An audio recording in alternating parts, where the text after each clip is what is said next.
मुझे नियम 50 के अंतर्गत स्थगन प्रस्ताव पर बोलने का अवसर प्रदान किया, उसके लिए आपका धन्यवाद। 2 से 4 अगस्त के बीच में इस वर्ष कोटा जिला में भारी वर्षा हुई। लगभग इन 3 दिनों में ही 2716 mm की बारिश गिरी है, जिसमें लाडपुरा में लगभग 400 mm केवल लाडपुरा में आई है। बारिश के कारण मेरे विधानसभा क्षेत्र में कई जगह बाढ़ आई, कई जगह जलमग्न होने के कारण किसान के फसल डूब गए और दुकान एवं घरों के अंदर पानी आने के कारण भारी नुकसान हुआ है।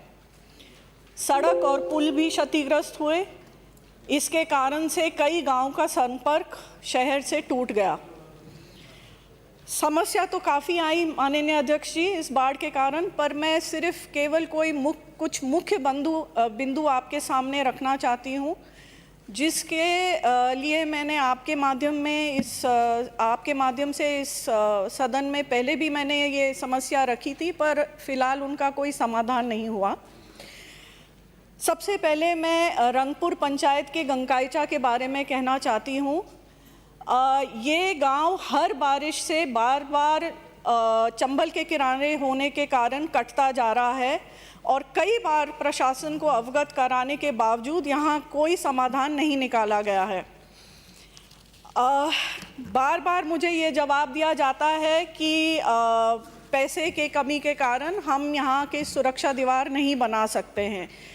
इस बार तो यह भी कहा गया मुझसे कि अगर ऐसी कोई स्थिति है जिससे जान माल को खतरा है तो आप इनके घर खाली करा दीजिए।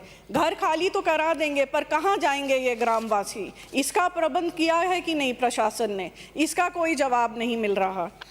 दूसरी और मैं अब पुलिया के बारे में कहूँ तो 2 मुख्य पुलिया जो हैं, एक नोटाना की पुलिया जो किशनपुरा तकिया पंचायत में आती है, इसके लिए भी मैंने बार बार, ये बारिश में हर साल डूब जाता है और पूरा गांव टापू बन जाता है और काफ़ी परेशानी आती है, क्योंकि मेडिकल सुविधा के लिए भी वो ग्रामवासी बाहर नहीं आ सकते और पहले भी एक महिला की मृत्यु इसी कारण हो गई है। इस बार तो ये पुलिया टोटली क्षतिग्रस्त हो गया है और मुझे नहीं लगता है कि इसका अभी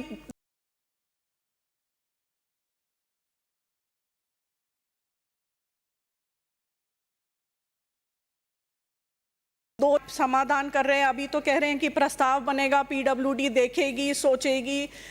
तब तक ये पूरा गांव का आवागमन पूरा बंद है और यहाँ के गांव के लोग सब्जी बेचने शहर आते हैं तो इनकी बहुत दिक्कत और परेशानी आ रही है।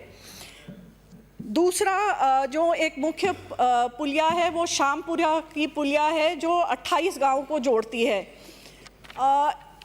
इस पुलिया के बारे में मैं कोई सनसनी पैदा नहीं करना चाहती, पर इस बार ऐसा हुआ है कि जिस परिस्थिति में गांव वाले शमशान जाते हैं, इतनी परेशानी होती है कि जब वो शमशान जा रहे थे तो शव ले जाते समय वो शव पानी में भी गिर गया, परंतु प्रशासन अभी तक वहाँ जा ही नहीं पाया और देख ही नहीं पाया कि यहाँ कैसी समस्या है। दूसरा, कॉलोनीज़ और दुकानें में जो पानी भराव के कारण नुकसान हुआ है, कई जगह तो ऐसे हैं जहाँ घर का पूरा राशन नष्ट हो गया और कई परिवार में उन्होंने अपनी बेटी की शादी के लिए जो सामान इकट्ठा करा था वो भी नष्ट हो गया था। नगर निगम के वार्ड गोवर्धनपुरा में नंद किशोर सुमन जी की बेटी जिया को अपनी जान खोनी पड़ी क्योंकि उसके घर का मकान गिर गया, क्योंकि नाले का निर्माण नहीं हो पाया उस वार्ड में। ये मेरा मन बहुत व्यथित होता है ऐसी बातें सुन के, और मैं आपके माध्यम से मंत्री जी से निवेदन करना चाहती हूँ कि हम राजनीति नहीं करें और हम सब यहाँ जनप्रतिनिधि हैं, तो हम ऐसे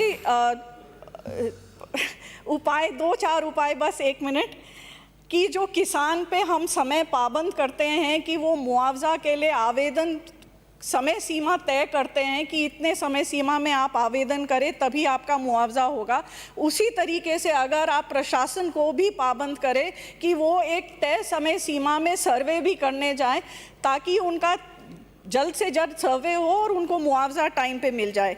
दूसरी ओर जो सड़क और पुलिया क्षतिग्रस्त हुए हैं उनका निर्माण प्रायोरिटी पे लिया जाए ताकि इन गांवों का शहर से संपर्क तुरंत हो जाए।